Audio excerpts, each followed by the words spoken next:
ಯಾಕಂದ್ರೆ ಅವರಿಗೆ ತಿಳುವಳಿಕೆ ಇರೋದಿಲ್ಲ, ಅಂದ್ರೆ ಎಜುಕೇಟ್ ಇರೋದಿಲ್ಲ. ಅದನ್ನ ಯಾರು ನೀವು ಸೌಲಭ್ಯ ಪಡ್ಕೊಳ್ತೀರಲ್ಲ, ಈಗ ನೀವು ಅವರಿಗೆ ತಿಳುವಳಿಕೆ ನೀಡಿ ನೀವು ಕೂಡ ಕೆಲಸ ಮಾಡಿದರೆ ಸುಲಭವಾಗಿ ಈಗ ಏನು ವೇಜಸ್ ಇದೆ 349 ಇದೆ, ಅದು ನಮಗೆ ಸುಲಭವಾಗಿ ಸಿಗ್ತದ. ಮತ್ತೆ ಇಲ್ಲಿ ಬೇರೆ ಈಗ ಏನು ನಾವು ಮತ್ತೆ ಬರುವಂತಲ್ಲಿ ಕೆಲಸ ಮಾಡಿದಾಗ ಕಟ್ಟುಕಟ್ಟಾಗಿ ಕೆಲಸ ತಗೊಳ್ಳೋದಿಲ್ಲ, ಗೊತ್ತಿದೆ ನನಗೆ. ಅದೇನು ನೀರು ಹತ್ರ ಮೆಜರ್ಮೆಂಟ್ ಇರ್ತದೆ ನಮ್ಮದು, ಆ ಮೆಜರ್ಮೆಂಟ್ ಪ್ರಕಾರ ಮಾಡಿದ್ರೆ ನಿಮ್ದು ಆಡಳಿತ ಕೂಡಿ ಪಾವತಿ ಆಗ್ತದೆ. ಇದು ಯಾವುದೇ ಮೋಸ ಇಲ್ಲ.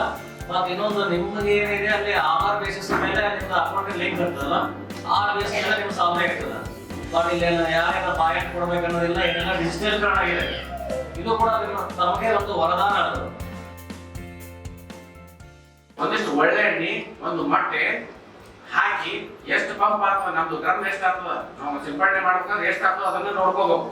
ನೋಡ್ಕೊಂಡ ತಕ್ಷಣ ಅದನ್ನ ನಾವು ಆ ಬೆಳೆಗೆ ಸಿಂಪಡಣೆ ಮಾಡ್ಬೇಕಂದ್ರೆ ಕಂಪ್ಲೀಟ್ ಆಗಿ ನೀರು ಕೂಡ ನಾಶ ಆಗಿ ಹೋಗ್ತದೆ. ಬಟ್ ಯಾವುದೇ ತರ ತೊಂದರೆ ಇಲ್ಲ, ಯಾಕಂದ್ರೆ ಒಳ್ಳೆಣ್ಣೆ ಹಾಕಿದ ಮೇಲೆ ಅದು ಕಲಿಯುವಂಗಿಲ್ಲ. ಅದಕ್ಕಾಗಿ ಅದ್ರೊಳಗೆ ಮೊಟ್ಟೆ ಹಾಕ್ಬೇಕು. ಒಂದು ಕಣ್ಣಿ ಒಂದು ಪಂಪಿಗೆ ಎಷ್ಟು ಆಗ್ತದೆ ನೋಡಿ, ಅಂದಾಜ ಮೇಲೆ ಒಂದಿಷ್ಟು ಬೆಲ್ಲ ಹಾಕ್ಬೇಕು, ಹಳೆ ಬೆಲ್ಲ ಹಾಕಿ ನೀವು ಸಿಂಪಡಣೆ ಮಾಡ್ರಿ.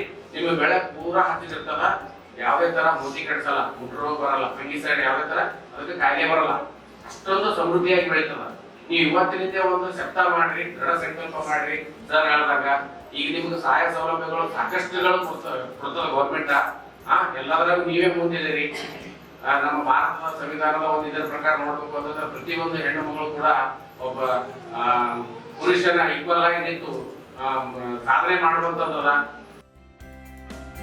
ಹಂತ ಹಂತವಾಗಿ ಒಂದೊಂದು ಎಕರೆ ಜಮೀನಲ್ಲಿ ಮಾಡ್ಕೊಂಡು ಹೋದ್ರೆ 4 ವರ್ಷಗಳಿಂದಲೂ ಖಂಡಿತವಾಗಿಯೂ ನಿಮ್ಮ ಇಡೀ ಜಮೀನು ಏನಾಗ್ತದೆ, ಭೂಮಿ ಏನಾಗ್ತದೆ, ಸಾವಯವ ಭೂಮಿ ಆಗ್ತದೆ. ಆದ್ದರಿಂದ ನಮಗೆ ಬರುವಂತಹ ಬಹಳಷ್ಟು ಕಾಯಿಲೆಗಳಿಗೆ ನಾವು ಕಡಿವಾಣ ಹಾಕಬಹುದು.